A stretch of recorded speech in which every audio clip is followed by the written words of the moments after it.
আজকের মধ্যে সংস্কার ইস্যু চূড়ান্ত করতে চায় কমিশন। ৭৫% প্রস্তাবে একমত বিএনপি। জুলাই সনদ নিয়ে জামায়াত এনসিপির সংশয়।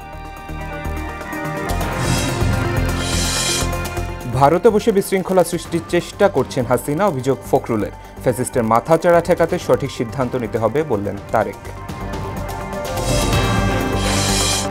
কুমিল্লায় উপদেষ্টা আসিফ মাহমুদের অনুসারীদের সঙ্গে বিএনপি নেতাকর্মীর ধাওয়া পাল্টা ধাওয়া, আহত ৩৫ জন।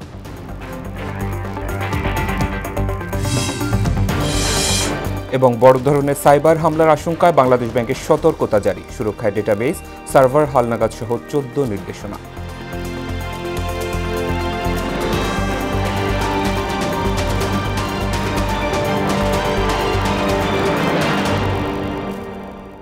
আসসালামু আলাইকুম, সবাইকে মোহনা সংবাদে স্বাগত। শুনছিলেন শিরোনাম, পুরো সংবাদের সঙ্গে আছি শেখ সাব্বির হোসেন।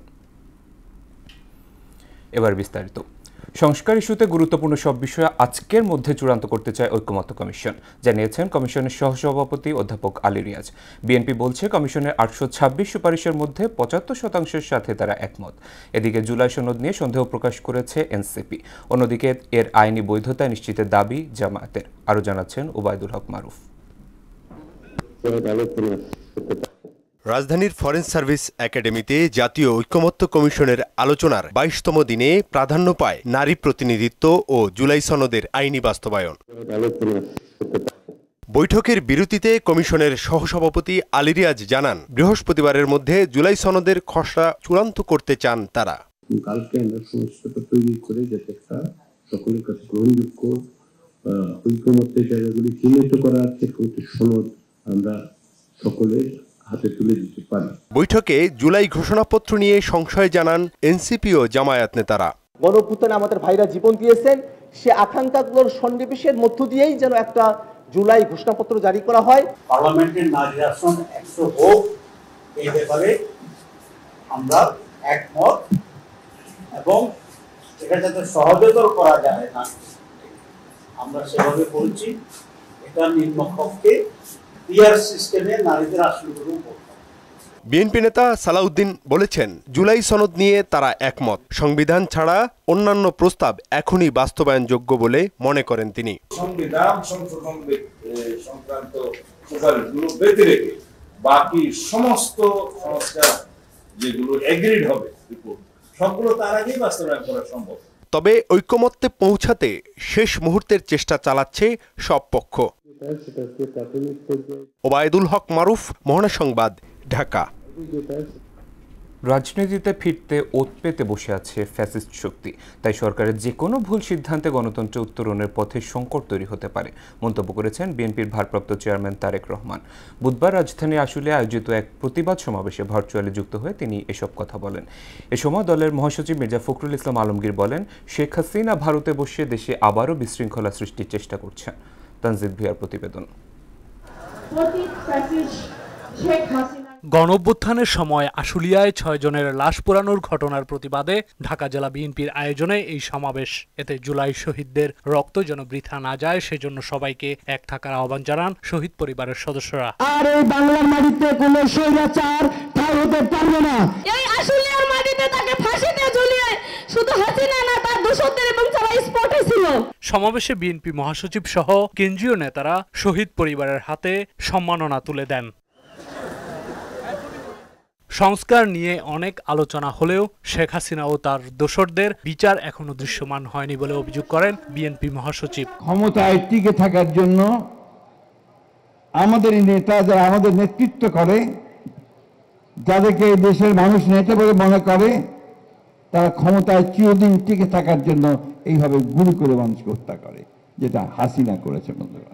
এবং এখানে দাবি উঠেছে আরো সব তীব্র স্বরে, যারা হাসিনার বিচার চাই, গোটা জাতি হাসিনার বিচার চায়। অন্তর্বর্তী সরকারের একটি অংশ নানা অপকৌশলের আশ্রয় নিচ্ছে অভিযোগ করে বিএনপির ভারপ্রাপ্ত চেয়ারম্যান বলেন, সরকার পরিচালনা করতে হলে নাগরিকদের কথা শুনতে হবে। জনগণ রাষ্ট্র এবং সরকারের নিজেদের অধিকার প্রতিষ্ঠা করার জন্যই স্বৈরাচার বা ফ্যাসিবাদকে হটিয়েছে, জীবন উৎসর্গ করেছে। সুতরাং সরকারে যখন যারাই থাকুক, কেউ সরকার পরিচালনা করতে চাইলে তাদেরকে অবশ্যই নাগরিকদের কথা শুনতে হবে। বিএনপি জনগণের রাজনৈতিক ক্ষমতায়নের রাজনীতি করতে চায় বলেও মন্তব্য করেন তিনি। ফ্যাসিবাদ হটিয়ে জনগণ রাষ্ট্র এবং সরকারে নিজেদের অধিকার নিশ্চিত করতে অন্তর্বর্তীকালীন সরকারের হাতে রাষ্ট্র পরিচালনার ভার অর্পণ করেছে। একটি অন্তর্বর্তীকালীন সরকারের একটি অংশ নানা অপকৌশলের আশ্রয় নিচ্ছেন। নাগরিকের রাজনৈতিক অধিকার প্রয়োগের অন্যতম হাতিয়ার নির্বাচন, তাই দায়িত্বশীল দল হিসেবে বিএনপি বারবার সুষ্ঠু ভোটের দাবি জানিয়ে আসে বলেও মন্তব্য করেন তারেক রহমান। একজন নাগরিকের রাজনৈতিক ক্ষমতা প্রয়োগের অন্যতম প্রধান উপায় হচ্ছে নির্বাচন। তানজিদ ভুইয়া, মোহনা সংবাদ, ঢাকা। রাষ্ট্র মেরামত, সুশাসন ও মানবাধিকার প্রতিষ্ঠার যে সুযোগ এসেছে তা মিস করলে আগামী কয়েক দশকেও এই সুযোগ আর আসবে না। তাই এই সুযোগ কাজে লাগাতে হবে বলে মন্তব্য করেছেন আইন উপদেষ্টা আসিফ নজরুল। বুধবার বিকেলে বিচার প্রশাসন প্রশিক্ষণ ইনস্টিটিউটে এক মতবিনিময় সভায় একথা বলেন তিনি। আরও জানাচ্ছেন ওবায়দুল হক মারুফ। বিচার প্রশাসন প্রশিক্ষণ ইনস্টিটিউটের সেমিনার হলে সরকারি অ্যাটর্নি সার্ভিস অধ্যাদেশ 2025-এর খসড়ার ওপর মতবিনিময় সভার আয়োজন করে আইন ও বিচার বিভাগ। অ্যাটর্নি সার্ভিসের ক্ষেত্রে অযোগ্যতা হয়, সেক্ষেত্রে আমাদের একটু আমার মনে হয় যে কিছুটা সমস্যা তৈরি হলে হতে পারে। এই দুটো ইস্যু ছাড়া আপাতত এটা ক্রিটিসাইজ করার মতো তেমন কিছু আমি দেখছি না। আলোচনায় শিল্প উপদেষ্টা বলেন, দেশে গত 15 বছরে বিচার ব্যবস্থা ধ্বংস করে দেওয়া হয়েছে। আমি ভীষণভাবে আশা করি যেহেতু আবার খুব শীঘ্রই আমরা আমাদের পেশায় ফেরত যাব এবং একজন আইনজীবী হিসাবে আবার মানুষের পাশে দাঁড়াবার চেষ্টা করব, তখন যেন এই প্রসিকিউশন টিম বা যে প্রসিকিউশন সার্ভিস বা অ্যাটর্নি জেনারেল অফিস স্বাধীনভাবে কাজ করতে পারে, আইনকে তুলে ধরতে পারে উপরে। এত ত্যাগ ও রক্তক্ষয়ের পর সংস্কারের যে সুযোগ এসেছে তা হাতছাড়া করা ঠিক হবে না বলে মন্তব্য করেন আইন উপদেষ্টা। আমাদের যে একটু সুশাসন প্রতিষ্ঠা, মানবাধিকার প্রতিষ্ঠার যে সুযোগ এসেছে, এবার যদি আমরা সেই সুযোগটা মিস করি, আমার মনে হয় আগামী কয়েক দশকে আমরা এই সুযোগ পাবো না। কাজে এই সুযোগ আমাদের কোনোভাবেই মিস করা চলবে না। আমরা আরো কনসেন্ট্রেশন করব, আরো মতামত দিব। আমি খুবই খুশি হয়েছি আমাদের এই আইনটাকে একটু তুলোধনা করে দেওয়া হয়েছে, এটা ভালো হয়েছে, আমাদের জন্য একটা ইনসেন্টিভ তৈরি হয়েছে, আমরা আরো ভালো করার চেষ্টা করব। আসিফ নজরুল বলেন, অনেক সময় দেখা যায় তত্ত্বাবধায়ক সরকার আইন করে, পরে রাজনৈতিক সরকার তা বাতিল করে দেয়। তাই আইন চূড়ান্তের পূর্বে রাজনৈতিক দলগুলোর সাথে আলোচনা চলছে বলেও জানান তিনি। 2009-এর পর যখন তৎকালীন আওয়ামী লীগ সরকার এসে ম্যাক্সিমাম ভালো ভালো অর্ডিন্যান্স বাতিল করে দিয়েছে, আমাদের পরবর্তীকালে সরকারের পক্ষে বাতিল করা একটু কঠিন হবে, কারণ পরবর্তী সরকার আসবে প্রায় হাজার খানেক আমাদের ছাত্র তরুণের রক্ত, আমাদের আরো অনেক অনেক অনেক হাজার মানুষের যে পার্মানেন্টলি ওনাদের অঙ্গহানি হয়েছে, এই সমস্ত বেদনা, এই সমস্ত স্মৃতি, এটার প্রেক্ষিতে জনমানুষের আকাঙ্ক্ষার প্রেক্ষিতে থেকে। ওবায়দুল হক মারুফ, মোহনা সংবাদ, ঢাকা। ত্রয়োদশ জাতীয় নির্বাচনে সংসদীয় আসনের সীমানায় পরিবর্তন আসছে। ইসির কারিগরি কমিটি 42 আসনের সীমানা পরিবর্তনের প্রস্তাব দিলে 39টির অনুমোদন দেয় কমিশন। বুধবার সাংবাদিকদের এসব তথ্য জানান নির্বাচন কমিশনার আনোয়ারুল ইসলাম সরকার। গাজীপুরে একটি আসন বৃদ্ধি ও বাগেরহাটে একটি আসন কমবে বলেও জানান তিনি। এমআর আসাদের রিপোর্ট। মঙ্গলবার সংসদীয় আসনের সীমানা পরিবর্তন নিয়ে প্রতিবেদন জমা দেয় কারিগরি কমিটি। বুধবার বিকেলে সাংবাদিকদের সঙ্গে কথা বলেন নির্বাচন কমিশনার আনোয়ারুল ইসলাম সরকার। ভোটারের সংখ্যার ভিত্তিতে এটি একটা গ্রেডিং করেছেন, সবচেয়ে বেশি ভোটার কোন জেলায় এবং সবচেয়ে কম ভোটার কোন জেলায়। তো সেইভাবে দেখা যাচ্ছে যে 1 থেকে 64তম সিরিয়ালে গিয়ে একবারে সর্বনিম্ন ভোটার সংখ্যা যে জেলা, সেই জেলাটাকে ওনারা ফিক্স আপ করেছেন। জানান পরিবর্তন আসছে 39টি আসনের সীমানায়। গাজীপুরে একটি আসন বেড়ে একটি কমবে বাগেরহাটে। আগস্টের 10 তারিখ পর্যন্ত সুযোগ থাকবে দাবি আপত্তি জানানোর। 1 আসন বিশিষ্ট জেলা সেটিকে ভাঙার আর কোনো সুযোগ নাই। এটাকে 2টা করলে ন্যাশনাল অ্যাভারেজ 4,20,000 চেয়ে অনেক কমে যায়। 2 আসন বিশিষ্ট জেলারও একই অবস্থা, 3 আসন বিশিষ্ট জেলারও একই অবস্থা, যার কারণে 1 আসন বিশিষ্ট জেলা, 2 আসন বিশিষ্ট জেলা এবং 3 আসন বিশিষ্ট জেলা, সেই জেলাগুলোকে ওনারা আসন বৃদ্ধি এবং হ্রাসের ক্ষেত্রে বিবেচনায় নেননি। সবচেয়ে বেশি ভোটার যে জেলায়, সেই জেলায় একটি আসন ওনারা বাড়ানোর প্রস্তাব করেছেন এবং সর্বনিম্ন ভোটার যে জেলায় সেই জেলায় একটি আসন কমানোর প্রস্তাব করেছে। এদিকে বুধবার বিকেলে নির্বাচন ভবনে প্রবাসীদের ভোটার করার বিষয়ে সিইসি এএমএম নাসির উদ্দিনের সঙ্গে সাক্ষাৎ করে এনসিপির ৩ সদস্যের প্রতিনিধি দল। তারা ভোটের জন্য রেজিস্ট্রেশন করবেন, প্রক্রিয়া কি হবে সেই জিনিসগুলো জানতে চান। MR আসাদ, মোহনা সংবাদ, ঢাকা। কুমিল্লার মুরাদনগরে উপদেষ্টা আসিফ মাহমুদ সজীব ভূঁইয়ার বিরুদ্ধে অপপ্রচার ও ষড়যন্ত্রের প্রতিবাদে অনুষ্ঠিত বিক্ষোভ মিছিল ও সমাবেশে হামলার অভিযোগ উঠেছে বিএনপির নেতাকর্মীদের বিরুদ্ধে। বুধবার বিকেলে মুরাদনগর উপজেলা সদরে দুই পক্ষের নেতাকর্মীদের মধ্যে পাল্টাপাল্টি ধাওয়া, ইটপাটকেল নিক্ষেপ ও সংঘর্ষের ঘটনা ঘটে। এতে 5 সাংবাদিক সহ অন্তত 35 জন আহত হয়েছেন। আসিফ মাহমুদের অনুসারীদের অভিযোগ, বিএনপি তাদের উপর পরিকল্পিতভাবে হামলা করেছে। অন্যদিকে বিএনপির দাবি, আসিফের অনুসারীরা আওয়ামী লীগের লোকজন নিয়ে তাদের উপর ইটপাটকেল ছুড়েছে।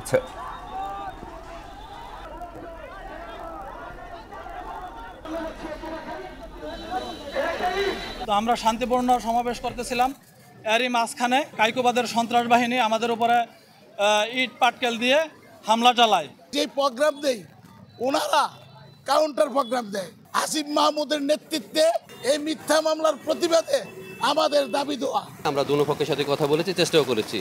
পরবর্তীতে আপনারা সবাই জানেন যে এনসিপি যখন মিছিলটা করে যাওয়া ছিল, মানে তারা চলে যাচ্ছিল, ঠিক এই সময় পিছন দিক থেকে আসলে ঠিক ওইভাবে আমরা আইডেন্টিফাই করতে পারি নাই, কিছু লোকের উস্কানিতে পরে দুই পক্ষের মধ্যে ধাওয়া এবং পাল্টা ধাওয়া হয়। 5 আগস্টকে ঘিরে দেশে কোনো ধরনের নিরাপত্তার হুমকি নেই, সবকিছু আইনশৃঙ্খলা বাহিনীর নিয়ন্ত্রণে রয়েছে বলে জানিয়েছেন স্বরাষ্ট্র উপদেষ্টা মোহাম্মদ জাহাঙ্গীর আলম চৌধুরী। বুধবার সচিবালয়ে সাংবাদিকদের সাথে আলাপকালে তিনি আরও বলেন, রাজধানীতে বিশেষ অভিযান পরিচালনা করছে আইনশৃঙ্খলা বাহিনী। রংপুরের গঙ্গাচড়ায় হিন্দু বাড়িতে হামলার ঘটনায় কাউকে ছাড় দেওয়া হবে না বলেও জানান স্বরাষ্ট্র উপদেষ্টা। 5 আগস্ট ধরে কোনো ধরনের কোনো নিরাপত্তার কোনো সমস্যা নেই, সব কিছু আল্লাহ দিলে ভালোভাবে। এটা পুরা বাংলাদেশের না, এটা ডিএমপির একটা অভিযান। এটা ডিএমপির কাছে জিজ্ঞেস করলে আপনারা ডিটেলস জানতে পারবেন। অনারাইভেল ভিসা বাতিল হচ্ছে না, যেই সব দেশের সাথে আমাদের অনারাইভেলের চুক্তি আছে তাদের ক্ষেত্রে আমরা অনারাইভেল ভিসা দিচ্ছি। মাইলস্টোন স্কুলে বিমান বিধ্বস্তের ঘটনায় দগ্ধ হয়ে জাতীয় বার্ন ও প্লাস্টিক সার্জারি ইনস্টিটিউটে বর্তমানে চিকিৎসাধীন রোগীর সংখ্যা 32 জন। এর মধ্যে ক্রিটিক্যাল 3 জন ও সিভিয়ার 7 জন। আজকে একজনকে রিলিজ দেওয়া হয়েছে। বুধবার দুপুরে এক সংবাদ সম্মেলনে এসব তথ্য জানান জাতীয় বার্ন ও প্লাস্টিক সার্জারি ইনস্টিটিউটের পরিচালক অধ্যাপক ডক্টর নাসির উদ্দিন। মাইলস্টোনের দগ্ধদের শারীরিক চিকিৎসার পাশাপাশি মানসিক সুস্থতাকেও সর্বোচ্চ অগ্রাধিকার দেওয়া হচ্ছে বলেও জানিয়েছেন পরিচালক। 32 জন পেশেন্ট আছে, এদের মধ্যে চাইল্ড আছে 27 জন, অ্যাডাল্ট আছে 5 জন। আজকে একজন ফিমেল পেশেন্টকে আমরা ডিসচার্জ করেছি আজকে, যদিও আমরা বলছি যে আমাদের ডিসচার্জের মতো বেশ কিছু রোগী রেডি আছে, কিন্তু যেহেতু পরবর্তীতে ড্রেসিং করতে আসতে হবে সেই জন্য তাদের কমফোর্ট জোনের কথা বিবেচনা করে আমরা হয়তো ধীরে ধীরে রোগীগুলোকে ডিসচার্জ দিব। আর এই মুহূর্তে আমাদের আইসিইউতে আছে 2 জন পেশেন্ট। বাংলাদেশ ব্যাংক আর্থিক প্রতিষ্ঠান এবং ডিজিটাল পেমেন্ট সেবাদাতাদের উপর বড় ধরনের সাইবার হামলার আশঙ্কায় সতর্কতা জারি করেছে বাংলাদেশ ব্যাংক। বুধবার বাংলাদেশ ব্যাংকের আইসিটি বিভাগের চিঠিতে সতর্কতা জানানো হয়। এতে বলা হয়, দেশের গুরুত্বপূর্ণ তথ্য পরিকাঠামো, ব্যাংক, আর্থিক খাত, স্বাস্থ্যসেবা, সরকারি ও বেসরকারি প্রতিষ্ঠানগুলো সাইবার হামলার ঝুঁকিতে রয়েছে। ঝুঁকি এড়াতে ব্যাংকসহ আর্থিক প্রতিষ্ঠানগুলোকে জরুরি ভিত্তিতে সার্ভার, ডেটাবেস এবং আইটি সিস্টেম নিয়মিত হালনাগাদ সহ 14টি প্রয়োজনীয় সাইবার সুরক্ষা ব্যবস্থা নিতে নির্দেশনা দেওয়া হয়েছে। এসব সতর্কতার মধ্যে অপ্রয়োজনীয় পোর্ট বন্ধ এবং অনুমতি ভিত্তিক অ্যাক্সেস নিশ্চিত, সংরক্ষিত ডেটার ব্যাকআপ ব্যবস্থা, ডেটা স্থানান্তর, সংরক্ষণ ও প্রক্রিয়াজাতে এনক্রিপশন নিশ্চিতের কথাও বলা হয়েছে। শুল্ক কমাতে বাংলাদেশকে সবুজ সংকেত দিয়েছে যুক্তরাষ্ট্র। ওয়াশিংটনে বাংলাদেশ ও যুক্তরাষ্ট্রের মধ্যে বৈঠকের পর এ তথ্য জানান বাণিজ্য সচিব মাহবুবুর রহমান। তিনি জানান, যুক্তরাষ্ট্রের বাণিজ্য প্রতিনিধি দপ্তরের কর্মকর্তা জানিয়েছেন, বাংলাদেশের ওপর আরোপিত পাল্টা শুল্ক কমানো হবে, তবে কত কমবে এখনই তা সম্ভব করে বলা যাচ্ছে না। স্থানীয় সময় মঙ্গলবার দুপুরে ওয়াশিংটনে বৈঠক অনুষ্ঠিত হয়। এতে বাংলাদেশের পক্ষে নেতৃত্ব দেন বাণিজ্য উপদেষ্টা শেখ বশির উদ্দিন। যুক্তরাষ্ট্রের পক্ষে নেতৃত্ব দেন সহকারী ট্রেড রিপ্রেজেন্টেটিভ ব্রেন্টন লিঞ্চ। তৃতীয় দফায় বৈঠক শেষ হবে আজ। তাবলিগ জামায়াতের বিবাদমান দুই পক্ষের বিরোধ ও সংঘাত এড়াতে সমঝোতার জন্য 7 সদস্যের কমিটি গঠনের উদ্যোগ নিয়েছে সরকার, জানিয়েছেন ধর্ম উপদেষ্টা আফম খালিদ হোসেন। পাশাপাশি শান্তিপূর্ণ সমাধানের মাধ্যমে সমঝোতার পথ বের করার চেষ্টা করছেন মাওলানা জুবায়ের ও মাওলানা সাদ অনুসারীরা। শামীমুজ্জামান চৌধুরীর রিপোর্ট। একসময় শান্তিপূর্ণ টঙ্গীর বিশ্ব ইজতেমা অনুষ্ঠিত হলেও কয়েক বছর ধরে মাওলানা জুবায়ের ও মাওলানা সাদপন্থীদের মধ্যে বিরোধ চলছে। আলাদা সময়ে ইজতেমার আয়োজন করেও সংঘাত এড়ানো যায়নি। জাতীয় নির্বাচনকে সামনে রেখে এই বিরোধ নিষ্পত্তির উদ্যোগ নিয়েছে ধর্ম মন্ত্রণালয়। দুপক্ষের শীর্ষ নেতাদের নিয়ে অনুষ্ঠিত হয়েছে সমঝোতা বৈঠক। এতে শান্তিপূর্ণ ইজতেমা আয়োজনে প্রতিশ্রুতি দেয় দুই পক্ষই। আমরা আশা করছি যে আগামী দিনে তাবলীগের কাজকে কেন্দ্র করে, বিশ্ব ইজতেমাকে কেন্দ্র করে আর কোনো নতুন কোনো সংঘাতমূলক পরিস্থিতি তৈরি হবে না। আলোচনা হলো যে দুই পক্ষ সুন্দরভাবে কীভাবে কাজ করতে পারে এবং দুই পক্ষের এক হওয়ার বিষয়টা আসলে মূলত এটা বাংলাদেশের বিষয় না, এটা হলো তাবলীগের যে মূল কেন্দ্র, সেখানকার সারা বিশ্বব্যাপী একটা বিষয়। এটা তাবলীগের যত সমস্যা আছে, কাকরাইল মসজিদ, টঙ্গী বিশ্ব ইজতেমা, এছাড়া আমাদেরকে বিভিন্ন সময় মসজিদ থেকে বের করে দেওয়া, আপনারাও দেখেছেন, যেটা আল্লাহর ঘর, যেখানে কাউকে বের করে দেওয়া উচিত নয়, তারপরও করা হয়। বিভিন্ন রকম সমস্যা আছে, সমস্ত সমস্যা নিয়ে ওনারা আলোচনা করবেন। এ বিষয়ে মন্ত্রণালয়ের অবস্থান তুলে ধরেন ধর্ম উপদেষ্টা। কিছু সমস্যা তো দুই গ্রুপের ভিতরে আছে, এগুলোকে সহনীয় পর্যায়ে আনার জন্য আমরা কথা বলেছি। অত্যন্ত সৌহার্দ্যপূর্ণ পরিবেশে আজকের এই বৈঠক হয়েছে। গত বছর একটা হত্যাকাণ্ড সংঘটিত হয়েছে, এইরকম পরিস্থিতি যাতে আগামী দিনে না হয়, পুনরাবৃত্তি না ঘটে, এ ব্যাপারে আমরা উভয় পক্ষের সহযোগিতা চেয়েছি। ধর্ম নিয়ে কটাক্ষ বন্ধে কঠোর ব্যবস্থা নেওয়ার আশ্বাস দেন উপদেষ্টা। ধর্ম নিয়ে কটাক্ষ, বক্রোক্তি, ব্যঙ্গোক্তি। শামীমুজ্জামান চৌধুরী, মহানা সংবাদ, ঢাকা। এবার জুলাই গণ অভ্যুত্থান নিয়ে আমাদের বিশেষ আয়োজন রক্তাক্ত জুলাই।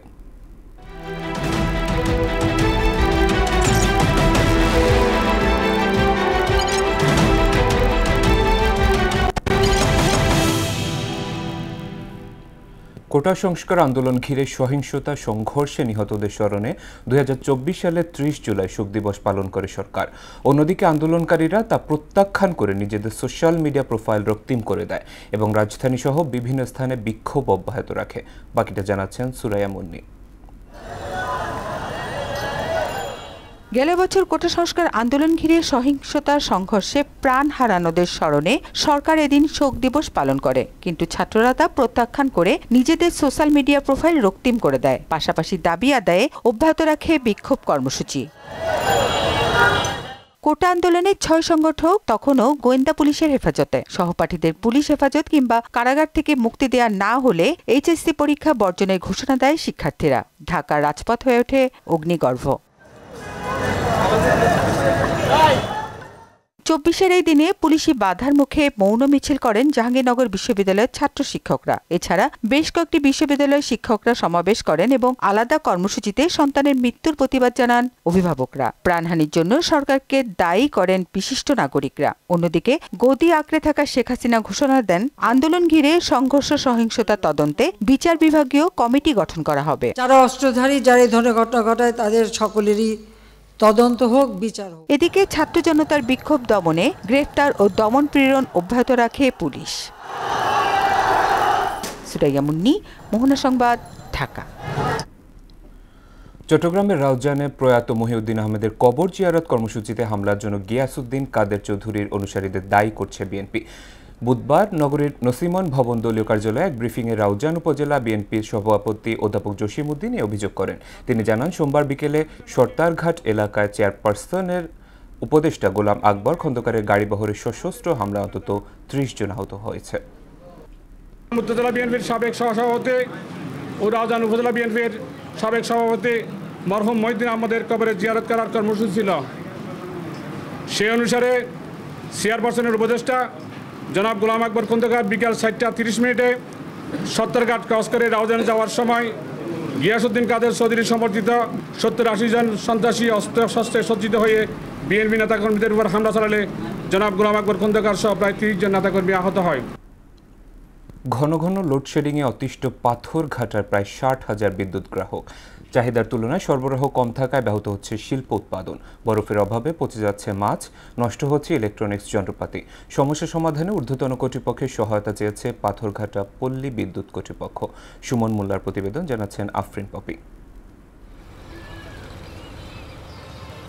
জাতীয় গ্রিডে বিদ্যুতের কোনো ঘাটতি না থাকলেও তার সম্পূর্ণ বিপরীত চিত্র দক্ষিণাঞ্চলের বরগুনার পাথরঘাটায় বিদ্যুৎ সরবরাহ করা হয় 66 কিলোমিটার দূরে অবস্থিত পিরোজপুর স্টেশন থেকে। প্রতিদিন 14 মেগাওয়াট বিদ্যুতের চাহিদা থাকলেও সরবরাহ হয় 10 মেগাওয়াট। ফলে ব্যাহত হচ্ছে শিল্প উৎপাদন। পাথরঘাটার 28টি বরফ কলের উৎপাদন ব্যাহত হওয়ায় মাছ সংরক্ষণ করতে পারছেন না জেলেরা। ফলে অর্থনৈতিকভাবে ক্ষতিগ্রস্ত হচ্ছেন তারা। এছাড়াও লোডশেডিং এবং লো ভোল্টেজ সমস্যায় ক্ষতি হচ্ছে ইলেকট্রনিক্স যন্ত্রপাতির। পাথরঘাটা মৎস্য নির্ভর এরিয়া, এখানে বরফ খুব গুরুত্বপূর্ণ জিনিস, আর বরফ তো বিদ্যুৎ ছাড়া হয় না। সেক্ষেত্রেও খুব ভোগান্তিতে পড়তে হয়, ব্যবসায়ীদের খুব ভোগান্তিতে পড়তে হয় বিদ্যুতের জন্য। আমাদের যে দূরত্বের কারণে এই পাথরঘাটা মঠবাড়িয়া ভান্ডারিয়া থেকে এই লাইনটা আসছে, এই লাইনটা অনেক সময় পুরোপুরি এখন পর্যন্ত একেবারে আপডেট করা হয়নি। এজন্য দেখা যায় যে ঝড় বৃষ্টির সময় এই লাইনটার অনেক ক্ষতিগ্রস্ত হয়। যে কোনো সময় লোডশেডিং দেওয়ার কোনো 3 বার 4 বার 10 বার কোনো নির্ধারিত কোনো নোটিশ ছাড়াই তারা এই লোডশেডিং দেয়। আমাদের যদি বরগুনা থেকে এখানে যদি একটা সাবমেরিন কেবলের মাধ্যমে আমাদের এখানে আরেকটি সংযোগ করা হয়, তাহলে এর থেকে আমরা মনে হয় পরিত্রাণ পাবো। বাংলাদেশের কোথাও বিদ্যুতের এরকম লোডশেডিং নেই, শুধু পাথরঘাটায়। সমস্যা সমাধানে ঊর্ধ্বতন কর্তৃপক্ষের দৃষ্টি আকর্ষণ করার কথা জানান পল্লী বিদ্যুতের এই কর্মকর্তা। নদী রিভার ক্রসিং টাওয়ার হয়, টাওয়ার করে নিয়ে আসতে হবে, অথবা নদীর সাবমেরিন কেবল দিয়ে নিয়ে আসতে হবে। এই দুইটা কাজ যদি করা হয়, তাহলে প্রাথমিকভাবে আপনাদের যে বিদ্যুৎ বিভ্রাট এবং হচ্ছে গিয়া এই ভোল্টেজের যে সমস্যা, লো ভোল্টেজের যে সমস্যা, এই দুইটা সমস্যার সমাধান করা যাবে। উপজেলাবাসীর দাবি, সরাসরি বরগুনা থেকে পাথরঘাটায় বিদ্যুৎ সরবরাহ নিশ্চিত করা হলে সহজ এবং সুন্দর হবে তাদের জীবনযাত্রা। আফরিন পপি, মোহনা সংবাদ। এবার আন্তর্জাতিক প্রসঙ্গ। রিক্টার স্কেলে 8.8 মাত্রা ভূমিকম্পের পর রাশিয়ার কুরিল দ্বীপপুঞ্জে আঘাত এনেছে সুনামি। রাশিয়ার কয়েক দশকের মধ্যে সবচেয়ে শক্তিশালী ভূমিকম্পের জেরে যুক্তরাষ্ট্র, জাপান, ফিলিপাইন, ইন্দোনেশিয়া সহ বিশ্বের 52টি দেশ ও অঞ্চলে সুনামি সতর্কতা জারি করা হয়েছে। সুনামি পরিস্থিতি 24 ঘন্টারও বেশি স্থায়ী হতে পারে বলে সতর্ক করেছে জাপান। ইশতিয়াক হোসেনের ডেস্ক রিপোর্ট। রাশিয়ার উপকূলে 8.8 মাত্রার শক্তিশালী ভূমিকম্পের পর 3 থেকে 4 মিটার উচ্চতার সুনামি রেকর্ড করা হয়েছে। এতে বন্দর অবকাঠামো এবং কিছু জাহাজ ক্ষতিগ্রস্ত হয়। এদিকে ওশেনিয়া অঞ্চলের 3 দেশ, পাপুয়া নিউগিনি, সলোমন দ্বীপপুঞ্জ এবং ভানুয়াতু সহ বিশ্বে মোট 14টি দেশে সুনামি সতর্কতা জারি করা হয়। এর আগে বুধবার রাশিয়ার পূর্বাঞ্চলীয় কামচাটকা উপদ্বীপে 8.8 মাত্রার একটি ভূমিকম্প এবং তারপর 6.9 এবং 6.3 মাত্রার দুটি আফটারশক হয়। ভূমিকম্পটির উৎপত্তি স্থল ছিল পেট্রোপাভলোভস্ক কামচাটকি শহর থেকে 136 কিলোমিটার দূরে প্রশান্ত মহাসাগরের গভীরে। সুনামি ঢেউ আঘাত হানার পর রাজধানী টোকিও সহ উপকূলীয় অঞ্চল থেকে প্রায় 20 লাখ মানুষকে নিরাপদ স্থানে সরিয়ে নেয় জাপান সরকার। এছাড়া ফুকুশিমার দাইইচি ও দাইনি পারমাণবিক বিদ্যুৎ কেন্দ্রের কর্মীদেরও সরানো হয়। ভূমিকম্পের ঘটনায় হাওয়াই অঙ্গরাজ্যে সুনামি সতর্কতা জারি ও সেখান থেকে সব বাণিজ্যিক জাহাজ সরিয়ে নেওয়ার নির্দেশ দেয় যুক্তরাষ্ট্র। যদিও পরে তা প্রত্যাহার করা হয়। সতর্কতা জারি করা হয় তাইওয়ানেও। পরবর্তী নির্দেশ না দেওয়া পর্যন্ত জনসাধারণকে সমুদ্র উপকূল থেকে দূরে থাকার নির্দেশ দেয় স্থানীয় প্রশাসন। রাশিয়ার শক্তিশালী ভূমিকম্পের পর ফিলিপাইন, ইন্দোনেশিয়া, গুয়াম, পেরু এবং ইকুয়েডরের গ্যালাপাগোস দ্বীপপুঞ্জেও বিভিন্ন স্তরের সুনামি সতর্কতা জারি করা হয়। ইশতিয়াক হোসেন, মোহনা সংবাদ। গাজা ইসরায়েলি বর্বরতায় আরও 83 ফিলিস্তিনি নিহত হয়েছে। 21 মাসেরও বেশি সময় ধরে চলা তাণ্ডবে 60,300 ছাড়িয়েছে প্রাণহানি। এদিকে উপত্যকাটিতে মানবিক বিপর্যয় পরিবর্তন না এলে আগামী সেপ্টেম্বরে জাতিসংঘের সাধারণ অধিবেশনে আগেই ফিলিস্তিনকে রাষ্ট্র হিসেবে স্বীকৃতি দেবে যুক্তরাজ্য। মঙ্গলবার মন্ত্রিসভার বৈঠকে ঘোষণা দিয়েছেন ব্রিটিশ প্রধানমন্ত্রী কিয়ার স্টারমার। ওদিকে লাগাতার ইসরায়েলি হামলায় গাজায় দুর্ভিক্ষ পীড়িত মানুষের অবস্থা এখন নাৎসি ক্যাম্পগুলোর চেয়েও ভয়াবহ বলে মন্তব্য করেছেন তুরস্কের প্রেসিডেন্ট রিসেপ তাইপ এরদোয়ান। শেষ করব মোহনা সংবাদ, যাওয়ার আগে শিরোনামগুলো আরও একবার।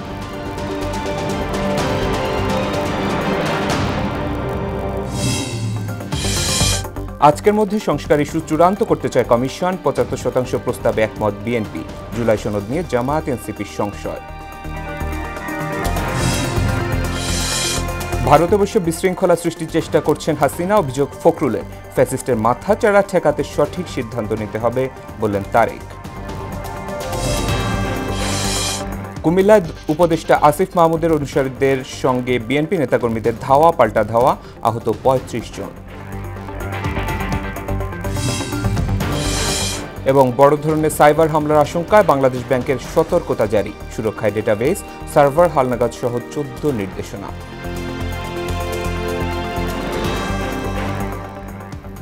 এই ছিল মোহনা সংবাদে। মোহনার সবশেষ খবর জানতে ভিজিট করুন www.mohana.tv। সংবাদ দেখতে পারেন মোহনার ফেসবুক এবং ইউটিউবেও। এতক্ষণ সঙ্গে থাকার জন্য ধন্যবাদ সবাইকে।